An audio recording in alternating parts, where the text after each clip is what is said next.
अभी तक क्यों नहीं निदान हो रहा है? हम लोग इंसान हैं कि जानवर हैं? इसीलिए हर खबर पर चैनल वन रखता है अपनी पैनी नजर।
खबर की आपाधापी में कोई खबर न जाए छूट।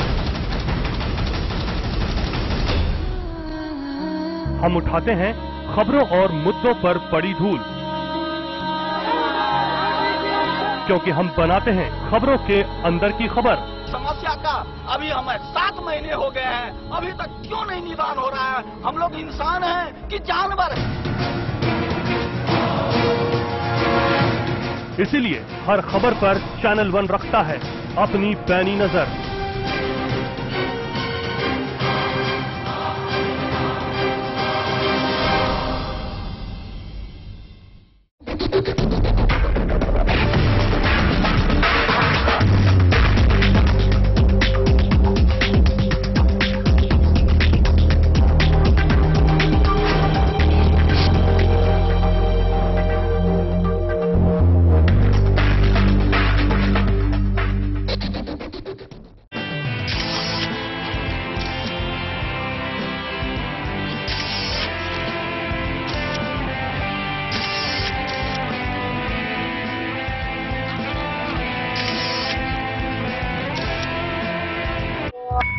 At the stroke of the midnight hour, when the world sleeps, India will awake to life and freedom.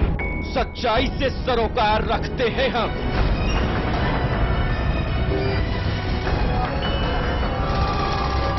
हर खबर को खबर में जिंदा रखते हैं हम। हर मुद्दे पर समय से लड़ते हैं हम।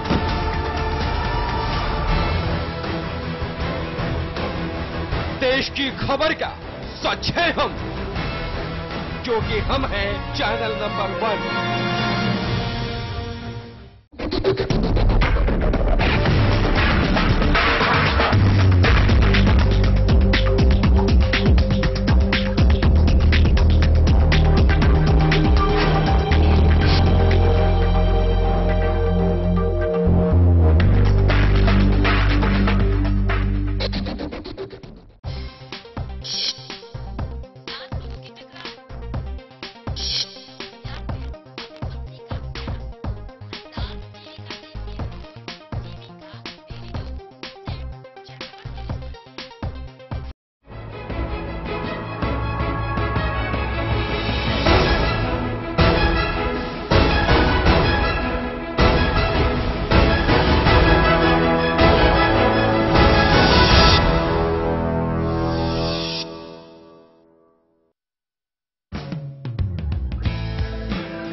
नमस्कार, आप देख रहे हैं न्यूज लाइन और मैं हूं अनंत भट्ट। और आज न्यूज लाइन में हम चर्चा करेंगे यूपी सरकार के उस कैंपेन की जिसके जरिए सरकार की उपलब्धियों को घर घर पहुंचाने की तैयारी है। कैंपेन का नाम है भारत निर्माण। दरअसल कर्नाटक में मिली जीत के बाद कांग्रेस के हौसले बुलंद हैं। अब पार्टी का टारगेट 2014 है, लिहाजा अभी से छवि चमकाओ मुहिम शुरू हो गई है। यूपी सरकार के 9 साल के कार्यकाल को मौन क्रांति का नाम देते हुए इस कैंपेन का आगाज भी कर दिया गया है। करोड़ों रुपए के इस कैंपेन को भारत निर्माण का नाम दिया गया है। भारत निर्माण कैंपेन की इस रणनीति ने एनडीए के इंडिया शाइनिंग की याद ताजा कर दी है।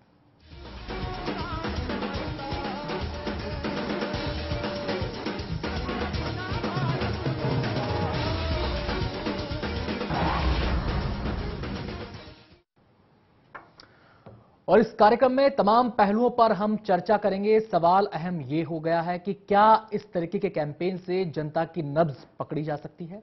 क्या जीत मिलती है इस तरीके के कैंपेन से? सवाल इसलिए भी अहम है क्योंकि 2014 में एनडीए इंडिया शाइनिंग के नाम से उतरा था, फील गुड का नारा दिया गया था, लेकिन नतीजा क्या हुआ वो पूरे देश के सामने है। हालांकि कांग्रेस की तरफ से, सरकार की तरफ से ये कोशिश की जा रही है कि मैसेज ना जाए कि ये कैंपेन इंडिया शाइनिंग जैसा या उससे प्रभावित है, बल्कि ये बताने की कोशिश हो रही है कि ये एकदम उससे अलग है और इसका मकसद जनता तक पहुंचना है और जो काम सरकार ने किए हैं वाकई लोगों तक उनकी बात पहुंचाना है। तमाम पहलुओं पर बातचीत करने के लिए हमारे साथ दो खास मेहमान इस समय मौजूद हैं।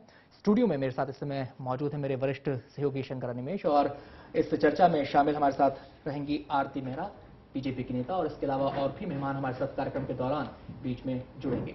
लेकिन चर्चा की शुरुआत करने से पहले ये रिपोर्ट देख लेते हैं।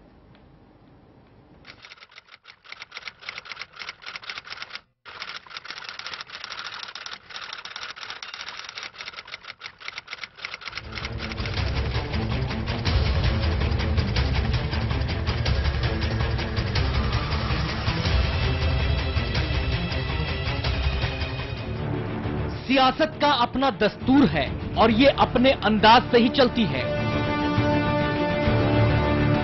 इतिहास यहां अक्सर हाशिए पर ही रहता है। सियासत की चिंता केवल वोट और वोट के सहारे सत्ता तक सिमट कर रह गई है और इसके लिए हर तरीका आजमाया जाता है।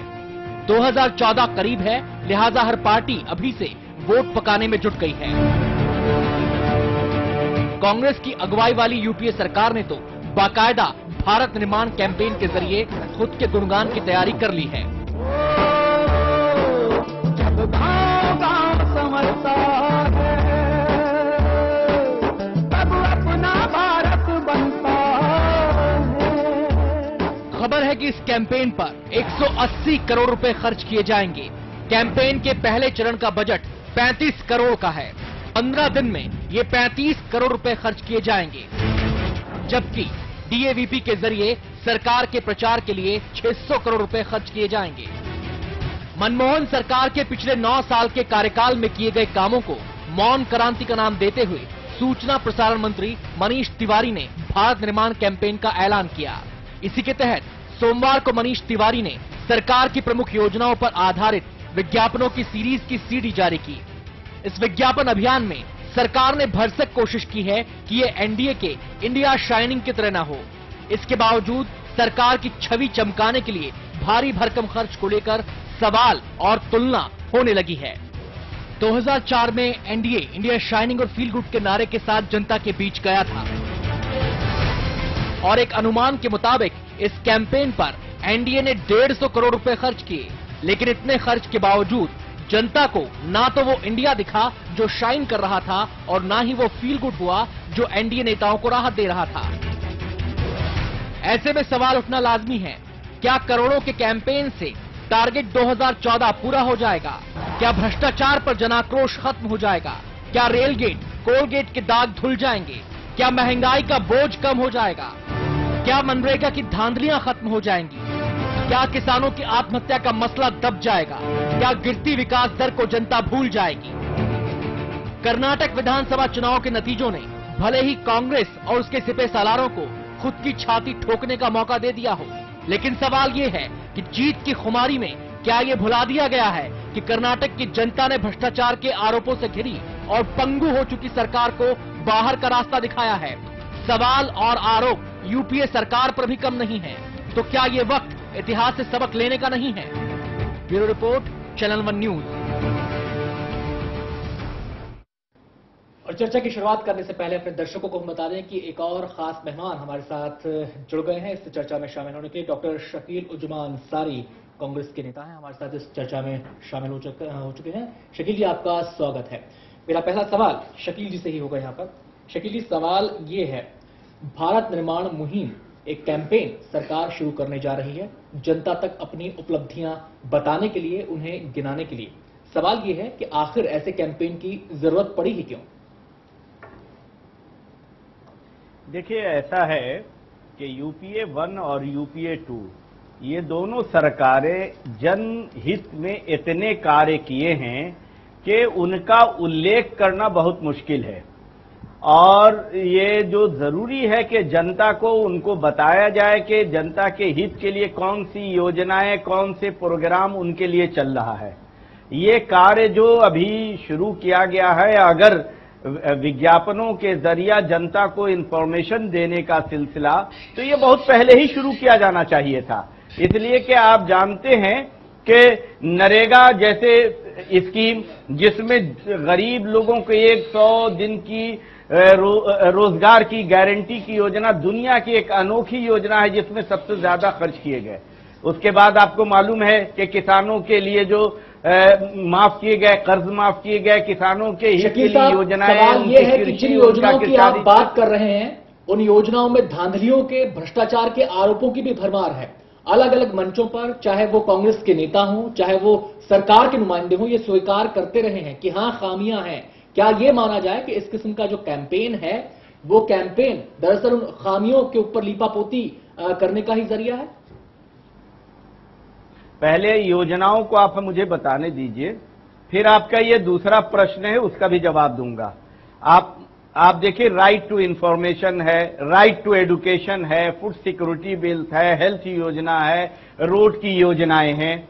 और सरकार ने जब इतनी योजनाएं शुरू की हैं, इनका इंप्लीमेंटेशन का दायित्व ब्यूरोक्रेसी को होता है। कई जगह कहीं कहीं शिकायतें आ रही हैं। जब जनता को अवेयरनेस हो जाएगा, जनता को जानकारी रहेगी कि इतनी योजनाएं चल रही हैं, तो जनता खुद इसको कंट्रोल करने के लिए, उनके करप्शन को रोकने के लिए कार्रवाई करेगी। इसलिए भी इस प्रचार का बहुत महत्व है और प्रचार होना चाहिए।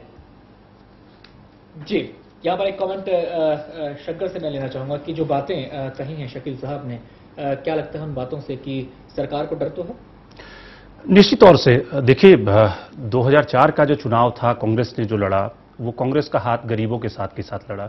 भारत निर्माण का ये पूरा कैंपेन जो डिजाइन किया गया और जिस तरह का बजट आउटले किया गया है, 600 करोड़ 700 करोड़ का ये बजट है जो फरवरी तक एग्जॉस्ट होना है इस पूरे कैंपेन के जरिए। तो सरकार की चिंता ये है कि कांग्रेस का जो एक परसेप्शन है, कांग्रेस मानती है कि ठीक है, एंटी इनकम्बेंसी नहीं है। हालांकि बीजेपी के लोग कहते हैं कि एंटी इनकम्बेंसी बहुत ज्यादा है, लेकिन कांग्रेस कहती है एंटी इनकम्बेंसी नहीं है। लेकिन ये परसेप्शन जनता तक जाए और जितनी भी कांग्रेस की योजनाएं हैं, आरटीआई आप देख लीजिए, फूड सिक्योरिटी बिल का है, कैश ट्रांसफर है, ये जनता तक पहुंचे। और इसके लिए जरूरी है कि एक वैसा कैंपेन डिजाइन किया जाए जैसे कांग्रेस ने किया है। और ये मुझे लगता है कि ये मास कैंपेन जो अभी से शुरू हुआ है, फरवरी तक जाएगा और इसके जरिए वो अपने वोटरों तक पहुंचेंगे। कैंपेन तो जरूरी है, लेकिन सवाल ये है कि क्या अगर आपका प्रोडक्ट अच्छा है, अगर प्रोडक्ट अच्छा नहीं है, कैंपेन कुछ भी कर लें। हमने देखा कि यूपी में जब पिछली बार एक कैंपेन चला कि गुंडा राज को लेकर खुद अमिताभ बच्चन साहब ने कैंपेन किया, लेकिन अगर प्रोडक्ट आपका अच्छा नहीं है, कैंपेन आप कुछ भी कर लें, वो चलता नहीं है मार्केट में। तो इसलिए जरूरी है कि जो योजनाएं हैं उसका लाभ जनता तक पहुंचे और तभी आप कैंपेन डिजाइन करेंगे तो उसका फायदा मिलेगा। जी, सवाल ये हम डॉक्टर शकील से करेंगे कि जिस प्रोडक्ट की आप पब्लिसिटी करने जा रहे हैं, क्या वो प्रोडक्ट जनता को पसंद आया भी है या नहीं? यानी कि सरकार की नीतियां, उनके इंप्लीमेंटेशन को लेकर जनता किस तरीके से सोच रही है, इस पर हम बातचीत करेंगे। लेकिन यहां पर मैं आरती मेहरा जी को भी शामिल करना चाहूंगा डिबेट में। आरती जी, इस कैंपेन को लेकर आपकी प्रतिक्रिया? देखिए, इनके 180 करोड़ की हो और जो 9 साल पूरे होने पे सरकार ये जो कर रही है, और शकील जी जो ये कह रहे थे कि जनता को भी पता चलना चाहिए, जनता खुद इसको कर लेगी, तो मैं पूछना चाहूंगी कांग्रेस के प्रवक्ता से कि इतने सालों से जब स्कीमें लागू की तो उसके साथ ये कैंपेन क्यों नहीं चलाया गया? आज इनकी कालख धुलने वाली नहीं है जो कोयले की कालख लगी है। इनके जो रंगे हाथ पकड़े गए मंत्री हैं वो धुलने नहीं वाली है। और ये सब आरोप कोई आम आदमी या विपक्षी दल नहीं लगा रहे, ये संवैधानिक संस्थाओं ने इन पे इतने बड़े बड़े प्रश्न चिन्ह उठाए हैं।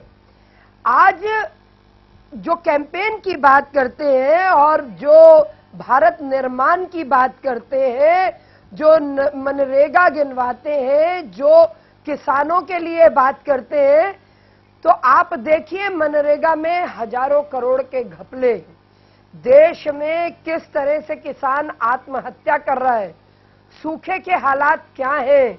यूपीए 2 में आते ही प्रधानमंत्री जी ने कहा था 100 दिन में महंगाई आरती जी, तो क्या आपको लगता है कि कांग्रेस वही भूल कर रही है जो एनडीए ने की थी 2004 में?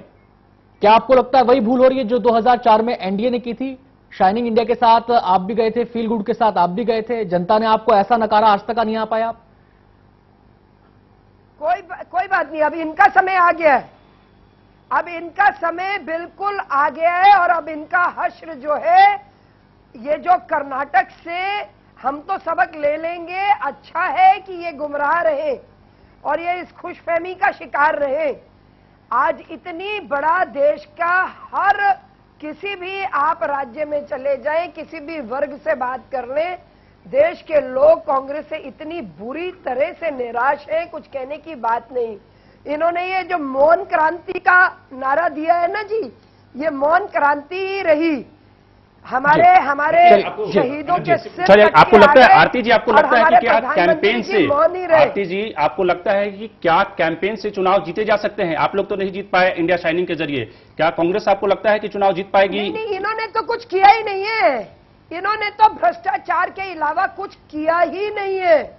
हम तो इतना करने के बाद हमारे में ओवर कॉन्फिडेंस आया तो भी पब्लिक ने नहीं, अब तो पब्लिक पूरी तरह से इन्हें नकार चुकी है, तो अब तो सवाल ही नहीं उठता। जी बिल्कुल, सवाल ये जो बात यहां पर की है वो इसलिए भी अहम हो जाती है कि पिछले अगर हम कुछ अरसे में देखें तो जनता कई मुद्दों को लेकर सड़क पर आई है और ये सब कुछ यूपीए शासनकाल में हुआ है। चाहे वो भ्रष्टाचार का मुद्दा हो, चाहे वो बिजली पानी का मुद्दा हो, चाहे वो कानून व्यवस्था का मुद्दा हो। एक तरफ शकील साहब आपकी सरकार क्लेम करती है कि आम आदमी के साथ है, आपकी पार्टी का जो हाथ है, और दूसरी तरफ आप ये भी क्लेम कर रहे हैं कि जनता बहुत खुश है, जनता के विकास के लिए योजनाएं बनाई गई हैं, जो कैंपेन आपने तैयार किया गया है उसमें महिलाओं को लेकर जो योजनाएं हैं उनको भी आप प्रचारित कर रहे हैं। लेकिन सवाल यह है कि अगर इतनी ही संतुष्टि है, इतना ही सुख आपके शासनकाल में जनता को मिला है, तो फिर पिछले दिनों जनता सड़कों पर उतरने को मजबूर क्यों हुई? देखिए, ये देश कितना बड़ा है, इसकी आबादी कितनी है, संख्या कितनी है, कितने राज्य हैं, इसकी जानकारी आपको है ही। अब उसमें कितने लोग रोड पे उतरे हैं इसकी भी आपको जानकारी है। इससे आप ये कह दीजिए दिल्ली में मोमबत्ती लेके घूमने वाले और दिल्ली में कुछ कैंपेन करने वाले लोगों से कि देश गवर्न हो जाएगा, तो हमारी बहन आरती जी बहुत गुमराह ना हो, बहुत जल्दी दिल्ली का चुनाव उनको पता चल जाएगा कि क्या होने वाला है। शकील जी, आपको यहां पर मैं रोकना चाहूंगा, उन्हीं मोमबत्ती लेकर घूमने वाले लोगों के जी आरती जी आपको शामिल करेंगे, लेकिन यहां पर शकील साहब से मैं सवाल करना चाहूंगा, उन्हीं मोमबत्ती लेकर घूमने वाले लोगों की बात आपकी ही सरकार ने सुनी है, उन्हीं मोमबत्ती लेकर घूमने वाले लोगों के बाद सख्त कानून की पहल आपकी सरकार ने ही की है, उन्हीं लोगों की वजह से यहां पर लोकपाल पर चर्चा हुई है, रात को 12 बजे तक संसद बैठी थी। आप भूल रहे हैं इस बात को? अगर वो लोग इतने एग्जिस्ट नहीं करते, उनकी कोई वैल्यू नहीं है, तो फिर क्यों आप इतने घबराए? देखिए, आपने बात को बदल दी। मैंने ये नहीं कहा कि उनके वैल्यू नहीं है और पार्टी ने उनको नोटिस नहीं लिया। अगर नोटिस नहीं लेते, मैंने ये कहा जनसंख्या और वोटर्स की बात मैंने की कि दिल्ली में जो संख्या है वो संख्या वोटरों की बहुत नगण्य संख्या है, छोटी संख्या थी जो है, लेकिन जहां तक महत्व का सवाल है, महत्व तो है ही, और अगर महत्व जनतंत्र में तो महत्व देना ही पड़ता है, हर इंडिविजुअल की आवाज को भी महत्व देना पड़ता है। अगर वो सही कह रहा है, करप्शन इस देश की सियासत और देश के नेता एक यूटोपिया में जी रहे हैं और इस यूटोपिया को ही क्रिएट किया जा रहा है, और ये इस किस्म के एड कैंपेन जो है उस रणनीति का ही हिस्सा है।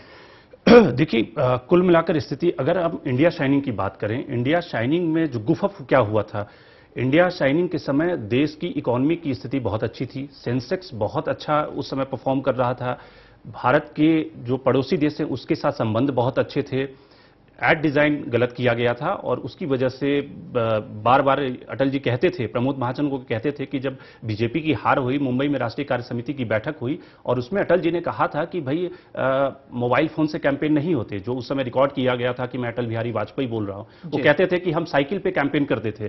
तो एड गलत था, प्रोडक्ट अच्छा था। इस समय मुझे लगता है कि प्रोडक्ट भी खराब है और जो कैंपेन है वो भी खराब है। आप देखिए कि इस समय इकोनॉमी की कितनी बुरी स्थिति है, हमारे पड़ोसी देश के साथ संबंध अच्छे नहीं हैं, जितने भी फ्रंट है घुसपैठ कर रहा है, पाकिस्तान के साथ अच्छे रिलेशन नहीं है, भ्रष्टाचार चरम पर है, लगातार कानून व्यवस्था की स्थिति खराब है, जिस तरह से दिल्ली में रेप कांड हुआ। इसके अलावा अलग अलग राज्यों में देखिए कांग्रेस बटी हुई है, लेकिन अगर आप सिर्फ प्रोडक्ट अच्छा नहीं ऐड कैंपेन करेंगे तो उससे बहुत फर्क नहीं पड़ेगा, ये मैसेज जनता तक नहीं जाएगा। आप दूसरा सवाल यह है कि क्या आप शहरी वर्ग को ध्यान में रखें, जो 10-12% की पॉपुलेशन है, मेट्रो को ध्यान में रखकर ऐड कैंपेन डिजाइन कर रहे हैं, या फिर जो गांव हैं उसको कंसंट्रेट कर रहे हैं, उस पर आप उसके ध्यान में रखकर ऐड कैंपेन डिजाइन किया। ये सब बड़े फैक्टर हैं, मुझे लगता है कांग्रेस को सब ध्यान में रखना होगा। शंकर, ये सवाल इसलिए भी अहम हो जाता है कि इतिहास, जिसका जिक्र हमने अपनी रिपोर्ट में शुरुआत में किया था, इतिहास, हमने चंद्रबाबू नायडू को देखा, उन्हें लगता था कि साइबराबाद के बाद आंध्र प्रदेश खत्म हो जाता है, आंध्र प्रदेश पूरा साइबराबाद या हैदराबाद या हाईटेक सिटी के अंदर ही है। जनता ने क्या उनका हश्र किया? जनता के पास पानी नहीं था, जनता के पास तमाम बुनियादी सुविधाएं नहीं थी और उनको लगता था कि अगर आईटी आ गया है तो सब कुछ समस्याएं सॉल्व हो गई। लेकिन बाद में उनको समझ में आया कि कंप्यूटर पानी नहीं देता। तो ये जो बुनियादी चीजें हैं, जिन बुनियादी स्तर पर जनता को जूझना पड़ रहा है, क्या आपको लगता है कि सरकार वाकई इतनी गहराई में गई है चीजों के? क्या वाकई सरकार उस लेवल तक जनता की नब्ज पकड़ पाई है?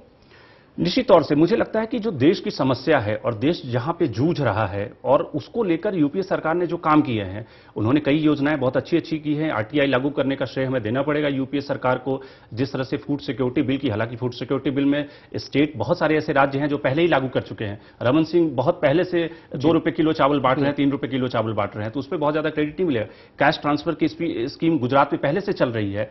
कुछ अच्छी योजनाएं उन्होंने लागू की है और उसका ढिंढोरा पीटा जाना चाहिए, ठीक है। लेकिन आप देखें कि पहले जैसे गरीबी हटाओ का इंदिरा गांधी ने नारा दिया और उस पर चुनाव जीतकर इंदिरा गांधी सत्ता में आ गई। जयप्रकाश ने, जेपी ने नारा दिया इंदिरा हटाओ देश बचाओ, जेपी चुनाव जीत कर जनता पार्टी की सरकार बनी। नारे ऐसे होने चाहिए जो उस देश की तत्कालिक जो समस्याएं हैं उसके साथ जेल खाती हो। आप दिखा दें इंडिया शाइनिंग और देश हमारा शाइन नहीं कर रहा हो तो जनता ने रिजेक्ट कर दिया। वही हालत आज की तारीख में है। हमारे देश की बड़ी समस्या है, भ्रष्टाचार चरम पर है, उनसे कैसे निपटा जाएगा, यूपीए उसके लिए क्या कर रही है, लोकपाल लाने के लिए क्या कर रही है। तो मुझे लगता है ग्राउंड रियलिटी और जो आप दिखा रहे हैं सपने, उन दोनों में एक कनेक्ट होना चाहिए। जी बिल्कुल, और इस पूरी चर्चा में हमारे और भी कई पहलू रहेंगे शामिल, और साथ साथ सवाल ये भी उठेगा कि जिन जरियों को और जिन तरीकों को अपनाया गया है, क्या अक्सर बीजेपी पे आरोप लगता है कि वो कांग्रेस की लीक पर चल रही है, लेकिन जो इंडिया शाइनिंग का कैंपेन था, हालांकि मना ये किया जा रहा है, कहा यह जा रहा है कि भारत निर्माण उसकी तर्ज पर नहीं है, लेकिन जो जरिए अपनाए जा रहे हैं उन पर भी हम बात करेंगे। और आभास ऐसा होता है, एक इंप्रेशन ऐसा आता है कि कहीं उन्हीं तरीकों को तो इस्तेमाल नहीं किया जा रहा। तमाम पहलुओं पर हमारी ये चर्चा जारी है। लौटते हैं छोटे से ब्रेक के बाद।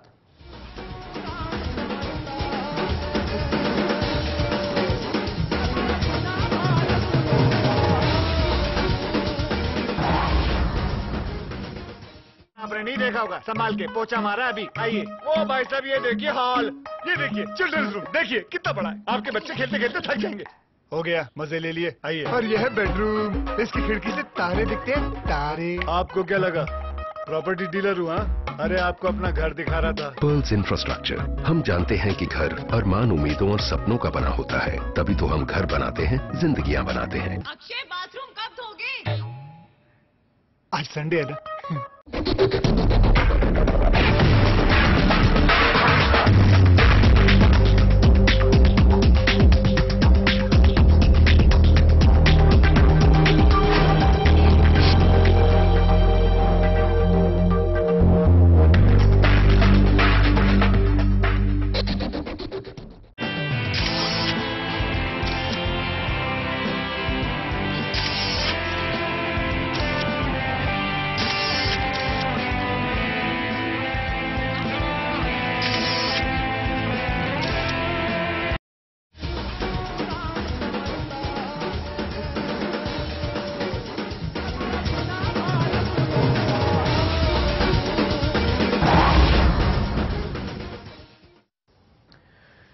भारत निर्माण कैंपेन के जरिए जनता तक अपनी बात पहुंचाएगी यूपीए सरकार। कोशिश ये एहसास दिलाने की है कि बीते 9 सालों के अंदर जो यूपीए का पूरा कार्यकाल रहा है और इस सरकार के जो 22 मई को 4 साल पूरे होने जा रहे हैं, इसका रिपोर्ट कार्ड भी बाकायदा जारी किया जाएगा। और जो खबरें आ रही हैं उसके मुताबिक 2 रिपोर्ट कार्ड जारी किए जाएंगे जिसमें तमाम चीजों का जिक्र किया जाएगा और ये जनता को समझाने की कोशिश की जाएगी कि हमने कितना काम किया है और जो काम नहीं हुआ है उसमें अड़चने आई क्या क्या हैं। अब सवाल ये है, क्या एड कैंपेन के जरिए सरकार जनता की नब्ज पकड़ पाएगी? सवाल ये भी है, पिछले दिनों जो भी घटनाक्रम हुआ, चाहे वो घोटाले के आरोपों को लेकर हो, चाहे वो कानून व्यवस्था को लेकर हो, जो सब्सिडी को घटाने का सरकार ने लगातार फैसला किया उस मुद्दे पर हो, जनता के कई ऐसे दर्द हैं, क्या उन दर्द को कम कर पाएगी सरकार इस कैंपेन के जरिए? ऐसी तमाम बातें हैं। लेकिन इन पहलुओं पर चर्चा को आगे बढ़ाने से पहले एक और रिपोर्ट देख लेते हैं। दरअसल ये रिपोर्ट सब्सिडी से जुड़ी है। सरकार अक्सर ये कहती रही है कि सब्सिडी देने के लिए उसके पास पैसे नहीं है। आपको ध्यान होगा कि पिछले दिनों प्रधानमंत्री मनमोहन सिंह ने तो यहां तक कह दिया था कि अगर सख्त कदम नहीं उठाए गए तो 1990 वाली स्थिति में देश पहुंच जाएगा। ऐसे में सवाल यह भी उठेगा, तो फिर इस करोड़ों के कैंपेन के क्या मायने? अगर ये पैसा जनता की भलाई के लिए या फिर उन कामों के लिए खर्च होता तो क्या ज्यादा बेहतर नहीं था?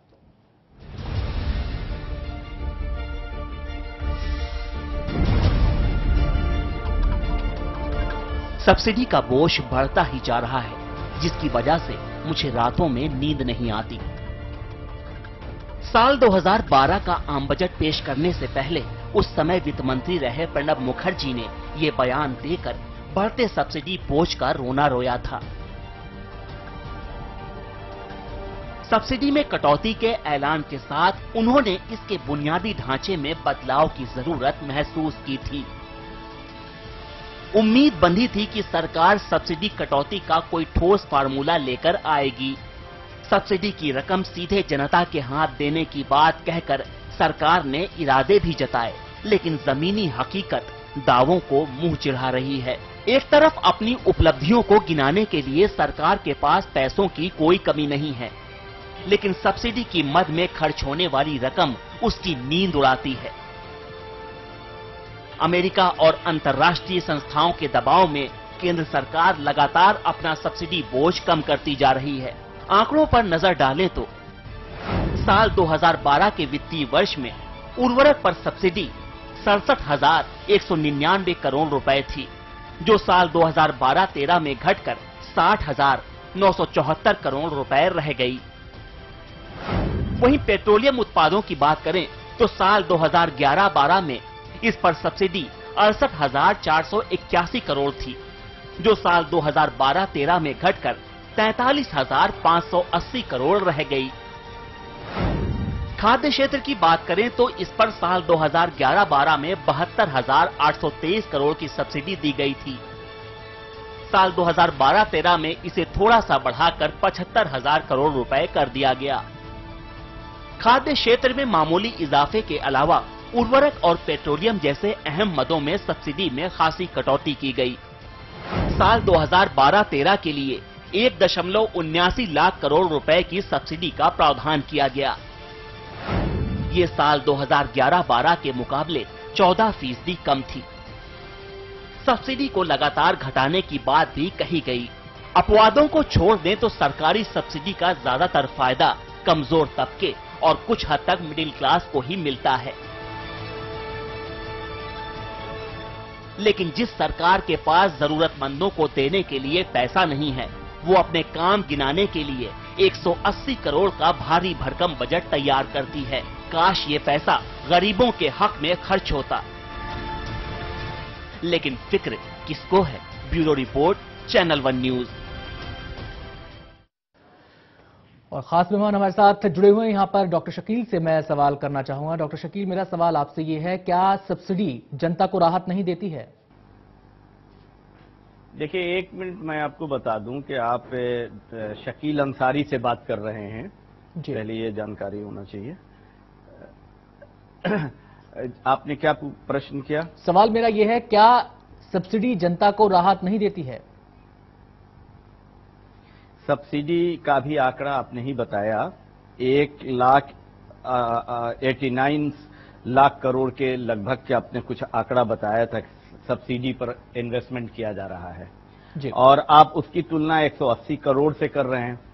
आपको ये भी जानकारी होनी ही चाहिए या है ही कि सभी विभागों को अपना पब्लिसिटी का बजट होता है। ऐसा नहीं कि कोई बजट अलग से क्रिएट हुआ है। ये 180 करोड़ सभी विभागों के पब्लिसिटी बजट को क्लब किया गया है और ये क्लब करके 180 करोड़ है जो विज्ञापन का मद होता है जो हर सरकारों में चलता है। और ये सरकार जनता को बताने के लिए कि सरकार क्या कर रही है। और ये जो कैंपेन को आप शाइनिंग इंडिया से कर रहे हैं, कतई करने की जरूरत नहीं है। शाइनिंग इंडिया के टाइम में हमारे भाई ने कुछ गिनाया था बातें, लेकिन कहा था कि अभी कोई प्रोडक्ट खराब है, तो प्रोडक्ट क्या पार्टी के लेवल पर उन्होंने कहा या प्रोडक्ट प्रोग्राम के लिहाज से कहा? तो प्रोग्राम के लिहाज से अगर उन्होंने प्रोडक्ट खराब कहा तो हम इस पर उन्हें जानकारी देना चाहते हैं कि नरेगा जैसी योजना और उसका ही लाभ कई राज्यों में जो बीजेपी या दूसरे पार्टी की सरकारें हैं उसका लाभ उठा रही है, क्योंकि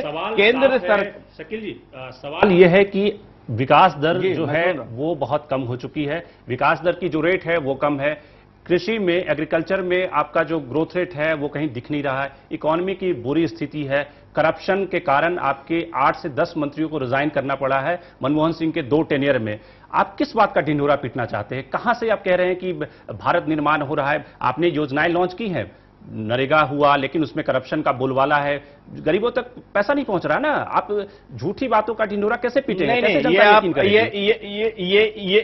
ये कहना उचित नहीं है कि जनता तक नहीं पहुंच रहा है। मनरेगा का लाभ 100% जनता तक पहुंच रहा है। करप्शन तो हर क्षेत्र में है और क्षेत्र में जब करप्शन है तो उस करप्शन को रोक करने के लिए कार्रवाई की जानी चाहिए। क्या कार्रवाई कर रहे हैं? आपने लोकपाल अभी तक लाया नहीं। राज्य सरकार स्टैंडिंग कमेटी में आपका बिल फंसा हुआ, क्या कार्रवाई कर रहे हैं आप? भाई आप सुनेंगे नहीं है अगर ताबड़तोड़ यहाँ पर एक चीज और मैं ऐड करना चाहूंगा, एक चीज यहाँ पर मैं और ऐड करना चाहूंगा। 2 मंत्रियों ऐसे ऐड मत करें हमसे। आप ऐड करेंगे जब जो प्रश्न करें उसका प्रश्न का जवाब लें तब आप ऐड करें, वरना शंकर ने लोकपाल की बात कही है। यहाँ पर 2 मंत्रियों के इस्तीफे की भी बात है। कितना समय लग गया? संसद का सत्र पूरा भेंट चढ़ गया। 2 मंत्रियों के इस्तीफे हो गए, करप्शन के जो चीजें हुई और पार्लियामेंट में विपक्ष का इतना गैर जिम्मेदाराना रोल रहा है, एटीट्यूड रहा है कि उसने फूड सिक्योरिटी बिल जैसे जनहित के लिए जो 70% लोगों को 70% करोड़ लोगों को जो भोजन की व्यवस्था है, जहां है आप जब कहेंगे जब नहीं होगा, जब लगेगा कि कहीं गड़बड़ी है तो उस गड़बड़ी की जांच होगी। तो इस्तीफे मोरल ग्राउंड पे कांग्रेस के लोगों को राइट है, वो करते हैं और ये मोरल राइट आपके यहां नहीं है। और कर्नाटक की जनता ने बीजेपी के लोगों को भरपूर सबक सिखा दिया है। उसके बाद इनको बोलने का कहां राइट है? इनके 2 प्रेसिडेंट को इन्होंने बदला है। और जहां तक कि कैंपेन की बात करते हैं, नरेंद्र मोदी जी ने जो कैंपेन अपने कैंपेन पर देश में किसान नरेंद्र मोदी जी के कैंपेन पर नरेंद्र मोदी जी से पूछे ना कि सौराष्ट्र के किसानों का बुरा हाल क्यों है। शकील जी, अगर आपने इतनी उपलब्धि की है, अगर आपने इतना विकास किया है, तो अपने कैंपेन में मनमोहन सिंह और राहुल गांधी को क्यों नहीं व्यक्ति सेंट्रिक, पर्सन सेंट्रिक कैंपेन क्यों नहीं लॉन्च करते हैं? देखिए, कैंपेन अभी लॉन्च हुआ नहीं है, होने वाला है। कैंपेन में क्या आएगा नहीं आएगा ये अभी हम डिबेट नहीं कर सकते, इसलिए कि मुझे भी इसकी बहुत ज्यादा जानकारी नहीं है। नहीं, हमें जानकारी है। उसमें मनमोहन सिंह और प्रधानमंत्री मनमोहन सिंह और राहुल गांधी का बहुत कम इस्तेमाल किया गया, वो कहीं कैंपेन में है ही नहीं। नहीं, देखिए सवाल पैदा होता है कि सरकार को जो योजनाएं चला रही हैं उन योजनाओं की आप एकदम बोलिए, मैं अपनी बात खत्म करता हूं। आपकी तो बात मैं सुनने के लिए बैठा ही हूं। जी। मैं अपनी बात खत्म कर रहा हूं कि जो योजनाएं जनहित के लिए हैं उनको जनता तक पहुंचाने के लिए कैंपेन चलाना जनहित में है। अब जो बोल जी आरती जी, आप अपनी बात कहें। अब मैं ये कहना चाह रही हूं, ये कह रहे हैं कि 100% फायदा मिला है मनरेगा का। 100%। इनको पता ही नहीं है इनकी सरकारी रिपोर्टें क्या बताती हैं कि कितने बड़े बड़े घपले हुए हैं। मैं बताना चाहूंगी कि महाराष्ट्र में क्या हश्र है, लोग पानी से कितने त्रस्त हैं, कितने लाख लोग किसानों ने आत्महत्या की है। आपके भ्रष्टाचार का हालत देखिए कि आपके मंत्री एक के बाद एक इस्तीफा करना पड़ता है, हर लेवल पे उंगली आपके ऊपर है। आप जो बात कर रहे हैं कर्नाटका, अभी आप इंतजार करिए मध्य प्रदेश की, छत्तीसगढ़ की, राजस्थान की, आप ये सब कर रहे हैं, इस और सब दिल्ली की आपको भी दिखाई दे रहा है।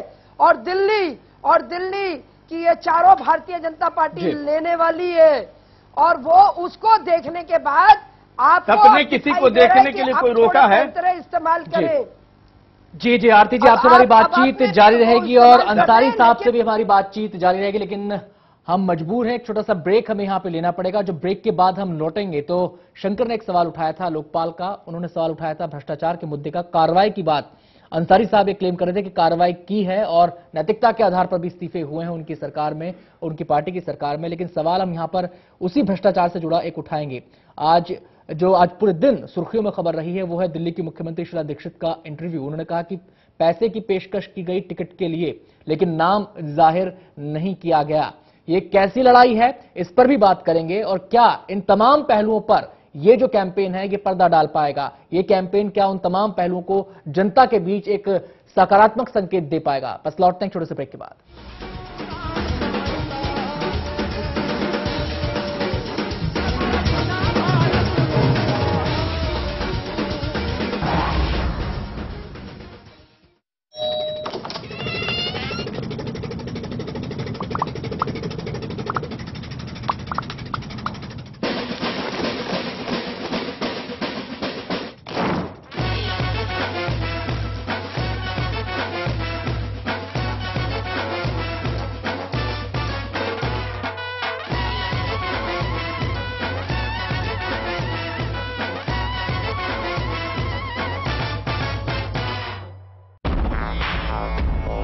सगों से भी सगा है तू, अपना परिवार है। आज और कल दोनों हमने तेरे साथ देखे हैं। तू चले जब साथ तो खुशी के ठिकाने मिलते हैं। वन टच पावर स्टार्ट, शानदार माइलेज वाला APDV इंजन जो दुनिया की नंबर 1 बाइक चुने, यही कहे सगों से भी सगा है। हीरो स्प्लेंडर, लगे ऐसा फैमिली जैसा।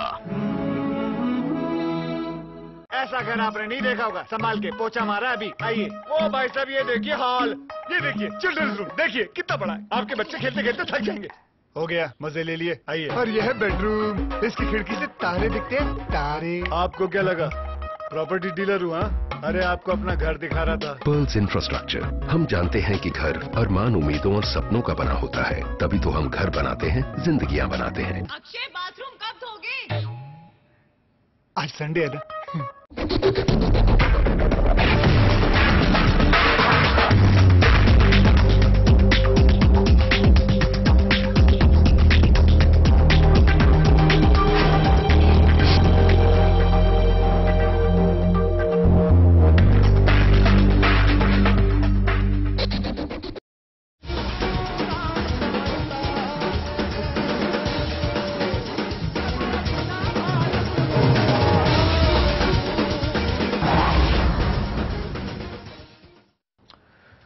सवाल आज न्यूजीलैंड में यही है कि क्या भारत निर्माण कैंपेन से जनता की नब्ज पकड़ पाएगी सरकार? क्या ये 2014 का जो टारगेट है उसे पूरा कर पाएगा?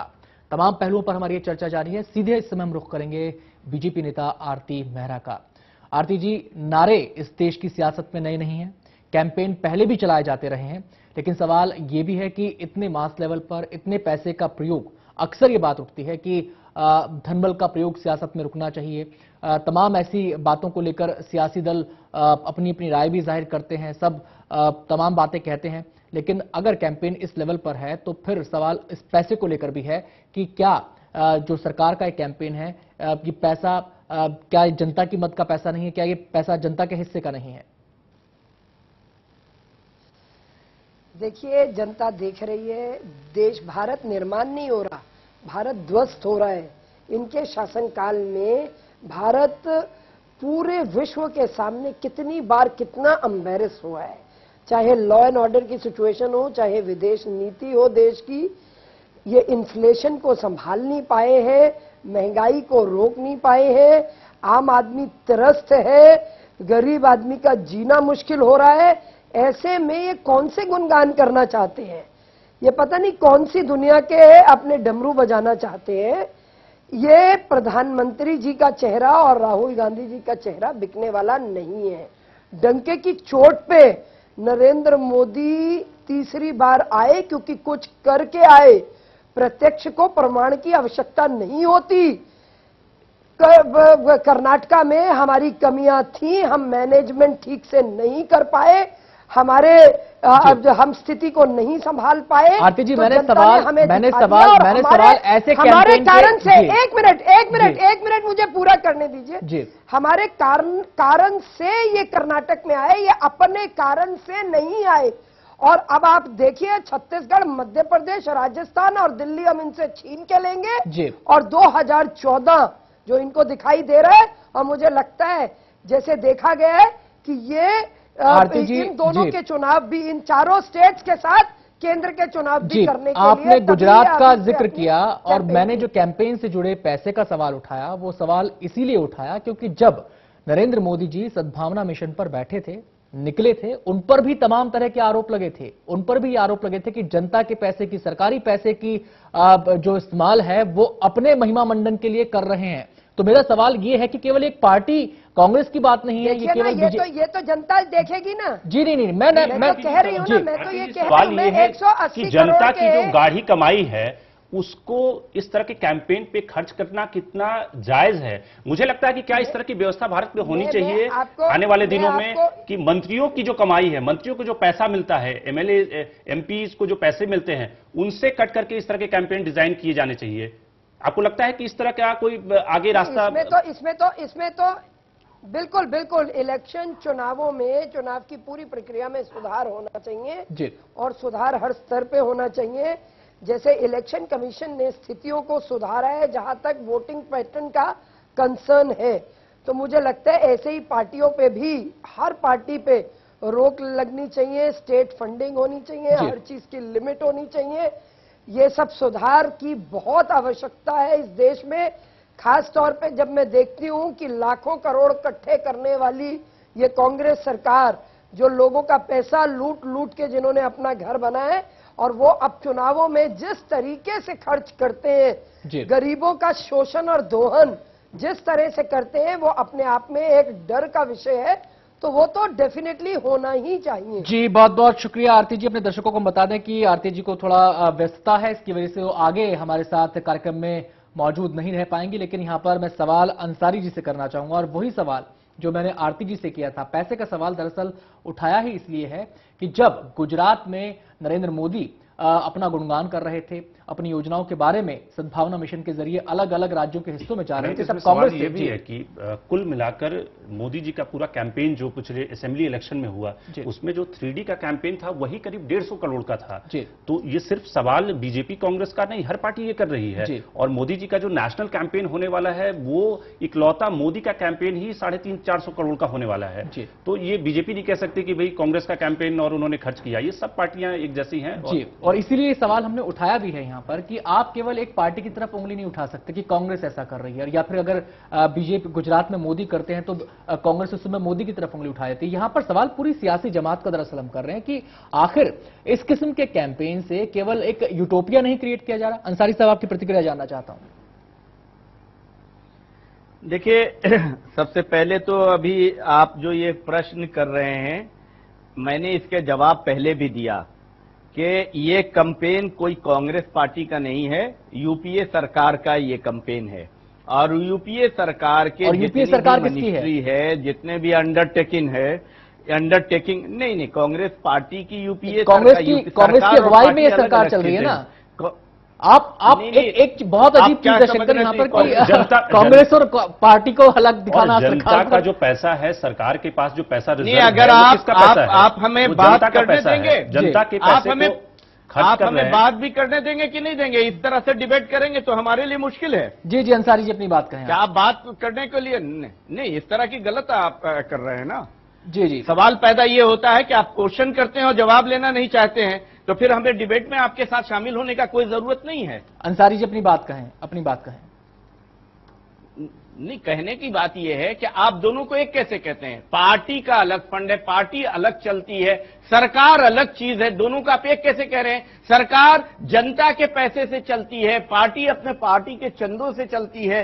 ये जो यूपीए सरकार की जो ये योजना है, सभी विभागों में पब्लिसिटी और एडवर्टीजमेंट का हेड है, ये आप पहले से जानते हैं। उन्हीं को क्लब किया गया है और जहां तक वो क्लब करके उनको एक योजना दे रहे हैं कि हम पब्लिसिटी के लिए सरकार का एक फंड क्रिएटेड है। ऐसा नहीं है कि कोई आज क्रिएट हो रहा है, क्रिएटेड फंड है, सैंक्शन फंड है, बजट एलोकेटेड फंड है। उस फंड को क्लब करके हम एक जनता को अपनी योजनाओं के बारे में जानकारी देना चाहते हैं। अभी आरती जी ने बोल दिया, आप बताइए, नरेंद्र मोदी जी की जो योजना थी उन्होंने सरकारी फंड से किया था, उस पर ऑब्जेक्शन हुआ था, और उनको बोलने का क्या बीजेपी को राइट है? नरेंद्र मोदी ने अपने इलेक्शन कैंपेन में जो खर्च किए हैं, जितने उन्होंने योजना अपना कैंपेन किया है, उसका आप एक स्टेट के बारे में कैंपेन आप कल्पना भी नहीं कर सकते हैं। आज उनको ओबामा की कंपनी जो कैंपेन करती है, वो ओबामा की कंपनी ने उनके लिए कैंपेन किया था।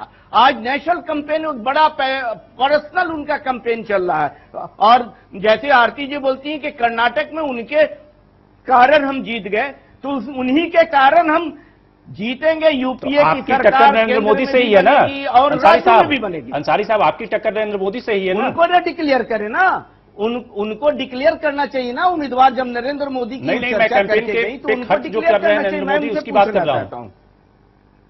नरेंद्र मोदी जो कैंपेन के खर्च कर रहे हैं, मैं उसकी बात कर रहा हूं। एक पार्टी का लीडर, एक स्टेट का चीफ मिनिस्टर एक स्टेट में इतना बड़ा कैंपेन कर रहा है और पैसा जनता का इन्वेस्ट कर रहा है, उसको बोलने का क्या राइट है? मैं ये पूछ रहा हूं। मेरा मुकाबला उनसे नहीं है जी। और अलग अलग उनके राज्य में भी उनकी सरकारें हैं, हमारे राज्य में भी, हमारी भी पार्टी की, कांग्रेस पार्टी की भी कई सरकारें हैं, कई अन्य पार्टियों की। अंसारी जी अपनी बात कह चुके हैं आप, लेकिन हम ये जी अपनी बात मैं एक और सवाल करूं मैं आपसे। जिस परिप्रेक्ष्य में जिस परिप्रेक्ष्य में आपने अपनी बात कही है, मेरा सीधा सवाल आपसे ये है कि ऐसे में कांग्रेस की सरकार में या कांग्रेस की अगुवाई वाली सरकारों में और बीजेपी की सरकार में अंतर क्या है? फिर ये अंतर समझा दीजिए हमें आज। किस बात के लिए? कैंपेन के लिए? जी जी, कैंपेन के लिए अंतर यह है कि इंडिया शाइनिंग बिना कुछ किए हुए वो शाइनिंग बताया गया था, जिसे देश की जनता ने रिजेक्ट कर दिया। और यूपीए सरकार का जो स्कीम के पब्लिसिटी के लिए बताया जा रहा है, उसमें मनरेगा, किसानों के लिए कर्ज की माफी, right to information, right to education, food security, cash transfer जैसी महत्वपूर्ण कार्य किए हैं सरकार ने, जिनको जनता को बताना बहुत आवश्यक है। जी, मेरा अगला सवाल अब सुन लीजिए। आपने भी खुद ही कहा कि नरेंद्र मोदी ने जनता के पैसे का इस्तेमाल किया, इतने मास लेवल पर अपना कैंपेन किया, करोड़ों रुपया खर्च कर दिया उसके अंदर। सवाल मेरा फिर यह है कि क्या जनता के पैसे से अगर नरेंद्र मोदी अपना महिमा मंडन कर रहे हैं तो वो गलत है, और अगर यूपीए सरकार अपना महिमा मंडन कर रही है तो वो सही है? ये दो बातें विरोधाभासी बातें नहीं है? देखिए, मैंने आपको 3 बार इसको एक्सप्लेन किया, और अगर आप तय किए हुए हैं कि ये बात बोलते ही रहना है तो ठीक है। मैंने आपको एक्सप्लेन किया कि ये अलग से कोई कैंपेन नहीं है। केंद्र सरकार के विभिन्न विभागों में एक हेड होता है पब्लिसिटी का, जो बजट से एलोकेशन उसका होता है। हर विभागों के उन फंड को क्लब करके ये 180 करोड़ का एक बजट बनाया गया है कैंपेन। ये टोटल बजट कितने का है अंसारी साहब? और ये बताएंगे कि टोटल बजट अब से चुनाव तक कितने का बजट है? 600 करोड़, 1000 करोड़, 2000 करोड़, कितना एलोकेशन है आईएनबी मिनिस्ट्री का? देखिए, आईबी मिनिस्ट्री का जो एलोकेशन होगा, मैंने आपको पहले कहा कि एग्जैक्टली मैंने नहीं देखा है, और मैं ये कहता हूं कि जो कैंपेन है उस कैंपेन की बात मैंने की, जो आईबी का अपना नहीं होता है, सभी विभागों का अलग अलग कैंपेन है, अंडरटेकिंग का है, उनको क्लब किया गया है। कोई अलग से कुछ बहुत मार्जिनल अमाउंट को बढ़ाया गया है इसमें। ये अलग चीज है, जो सरकार के पैसे इस कार्य के लिए है ही हैं, उस कार्य में उनको खर्च करना है। और दूसरा कैंपेन जो हो रहा है वो एक स्टेट का कैंपेन इसके बराबर से भी ज्यादा अमाउंट का हो रहा है। आप दोनों में अंतर नहीं समझ में आ रहा है, ये तो आपको ही समझना चाहिए। जी शकील साहब, मेरा सवाल आपसे ये है कि जो पिछले दिनों भ्रष्टाचार को लेकर जनता में आक्रोश देखने को मिला, आप लगातार ये कह रहे हैं कि कर्नाटक में जो जीत हुई, बीजेपी की सरकार भ्रष्ट थी, आप लगातार कैंपेन के दौरान भी इस बात को कहते रहे और जनता ने उसको सजा दी। अब सवाल मेरा यह है कि इस किस्म के जो कैंपेन है, जो भ्रष्टाचार के मामले को लेकर, घोटाले के आरोपों को लेकर, यूपीए सरकार भी दूध की धुली हुई नहीं है, तमाम तरह के आरोप यूपीए सरकार पर भी हैं, कटघरे में जनता यूपीए सरकार को भी खड़ा करती रही है। क्या आपको लगता है कि इस किस्म के कैंपेन से जनता का वो गुस्सा या फिर जनता के वो सवाल खत्म हो जाते हैं? क्या इस किस्म के कैंपेन से जनता जो सरकार समझाना चाहती है वही समझ लेगी? नहीं, ऐसा कुछ भी नहीं है। जनता खुद सोचती है, जनता का अपना सोच होता है और जनता की सोच पर सरकारें बनती हैं। सरकारों की सोच पर जनता नहीं चलती है, इसीलिए वो सजाएं भी देती रहती है जनता। कांग्रेस पार्टी की सरकार कभी बनी, कभी यूपीए की बनी, कभी हारे, ये देश में आप देख रहे हैं। लेकिन मैं ये बताना चाहता हूं कि जनता के पास जितने करप्शन के इशू आए हैं, यूपीए सरकार सीरियस रही है उन करप्शन के इशू पर कंट्रोल करने के लिए, दूसरे लोग सीरियस नहीं है, ये बताया है। दूसरी बात यह है कि योजनाएं चलेंगी जनता के हित के लिए, उसमें जहां करप्शन के एंगल आएंगे उन पर कंट्रोल किया जाएगा। एक बात हमारी और आप सुन लीजिए, जो केंद्र स्पॉन्सर्ड योजनाएं होती हैं, आप जानते हैं कि राज्य सरकारें और केंद्र के बीच केंद्र के ये पैसे राज्य सरकार को ऑटोनोमस होती है इन्वेस्टमेंट करने का भी और उनको कंट्रोल करने का भी। और इसमें जो मनरेगा में कहीं अगर कंप्लेन की बात करते हैं तो उसमें सबसे ज्यादा राज्य तो बीजेपी के हैं जहां कंप्लेन आ रहा है। तो वो यहां दूध के धुले कैसे हो गए? हमने उनको पैसा दिया, उन्होंने इन्वेस्टमेंट नहीं किया, खर्च ठीक नहीं किया, तो वो भी तो दोषी हैं। तो यही कैंपेन की आवश्यकता है कि आरएसएस और बीजेपी के हमारे भाई र्यूमर मूविंग में इतने फास्ट हैं कि एकदम र्यूमर को इस तरह से फैलाते हैं जैसे र्यूमर का थ्योरी ऑफ द र्यूमर कहते हैं कि without spot spread the rumour, वो फैला देते हैं, यहां स्पॉट भी नहीं होता है वो फैलाते हैं। इसलिए आवश्यकता है कि यूपीए सरकार ने जो कार्य किए हैं उनको जनता को बताया जाए ताकि जनता सजग हो जाए, उन पर कंट्रोल करे। इसलिए कि इंप्लीमेंटेशन का दायित्व जो है राज्य सरकारों के साथ साथ ब्यूरोक्रेसी का है और ब्यूरोक्रेसी एग्जीक्यूटिव को इंप्लीमेंट करना है। तो ये जनता अगर अवेयर होंगे कि उनके ब्लॉक में कितना पैसा गया है तो वहां बीडीओ और सीओ से हिसाब लेंगे, करप्शन कंट्रोल होगा। इसलिए इस कैंपेन की बहुत आवश्यकता हम समझते हैं। अंसारी जी, बहुत सीधा सवाल, क्या कांग्रेस की अगुवाई वाली ये यूपीए सरकार, खासकर ये जो सेकंड टेन्योर जनता ने दिया था 2009 में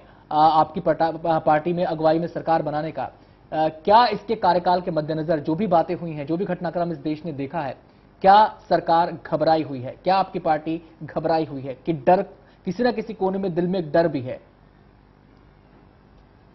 देखिए, कोई डर नहीं है, घबराई भी नहीं है। सरकार चुनाव में जाना है 5 साल के बाद, हमारा संविधान कहता है कि जनता की अदालत में जाना है। तो अब जनता की अदालत में या किसी अदालत में कोई आदमी जानता है तो उसे जाने के पहले तैयारी करनी पड़ती है कि उनको जनता के सामने उनका वकील क्या बताएगा। तो ये उसकी तैयारी है कि हमने अच्छे काम किए हैं, हम जनता को बताएंगे, यूपीए सरकार बताएगी, फिर कांग्रेस का अपना कैंपेन होगा, कांग्रेस का पॉलिटिकल कैंपेन होगा, वो अपना बताएंगी। और जनता तो अदालत है ना, और हमारे देश की जनता सबसे सम्मानित जनता है। और जगह तो है नहीं, हमारा तो एडल्ट जो भी वोटर्स होता है उसको पूरी राइट है अपने वोट देने का। आपको लगता है शकील जी, आपको रोकना चाहूंगा, आपको लगता है कि अगर कैंपेन समय से बहुत पहले लॉन्च कर दिया जाए, अगर आपने टाइमिंग चुना है कि ठीक है फरवरी में इलेक्शन कराने हैं तब तो ठीक है, लेकिन अगर उससे पहले चुनाव होने हैं और आपने कैंपेन बहुत पहले लॉन्च कर दिया तो उसका एक निगेटिव इंपैक्ट भी होता है? आपकी क्वेश्चन बहुत सही है, लेकिन सवाल पैदा होता है ये कैंपेन सरकार का है, ये पॉलिटिकल पार्टी का कैंपेन नहीं है। सरकार की दृष्टि से पूछ रहा हूं कि सरकार अगर एक कैंपेन बहुत पहले लॉन्च कर देती है, सरकार का डिले नहीं है।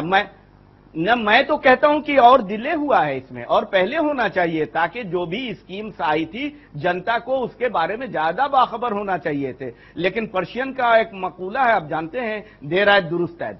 जी, बहुत बहुत शुक्रिया अंसारी जी, हमसे बातचीत करने के लिए, तमाम चर्चा में जुड़े रहने के लिए बहुत बहुत शुक्रिया। चलते चलते मैं यहाँ पर शंकर से एक फाइनल कमेंट लेना चाहूंगा। शंकर, तमाम दलीलें अंसारी जी ने दी हैं इस कैंपेन को जायज ठहराने के लिए और ये बताने के लिए कि इस पूरे 9 साल के दौरान यूपी ने केवल जनता की सेवा की है। लेकिन हम अगर वोटिंग परसेंटेज को देखें, पिछले अनुभव विधानसभा चुनाव को हम देखें, यूपी से लेकर हिमाचल तक और अब कर्नाटक तक, क्या आपको लगता है कि जनता अब पहले वाली जनता रही है? नहीं, देखिए, जनता बहुत जागरूक हो गई है, जनता सब कुछ समझती है और मुझे लगता है कि जिस तरह से आज की जनता जितनी जागरूक है, समस्याओं पर जितनी वो बातचीत करती है और उसको समझ है कि क्या मुद्दे हैं, उसका क्या इंपैक्ट है, तो आप उसको बेवकूफ नहीं समझ सकते। और आप जितना भी कैंपेन डिजाइन कर लें, यूपी में हमने देखा है कि जिस तरह से एड कैंपेन समाजवादी पार्टी ने किया था और क्राइम की बहुत बुरी स्थिति थी और उसके कारण जनता ने उनको रिजेक्ट कर दिया। तो जब तक आपका प्रोडक्ट अच्छा नहीं है, आप कुछ भी कैंपेन कर लें, प्रोडक्ट नहीं चलेगा। बहुत बहुत शुक्रिया शंकर इस फाइनल कमेंट के लिए। तो न्यूजीलैंड में आज बस इतना ही। फिलहाल वक्त हो गया छोटे से ब्रेक का, जल्द लौटते हैं।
सगों से भी सगा है तू, अपना परिवार है। जिस गली में मुड़ जाऊं बस तेरा ही दीदार है। जिंदगी का हीरो है वो, तुझ पे जो सवार है।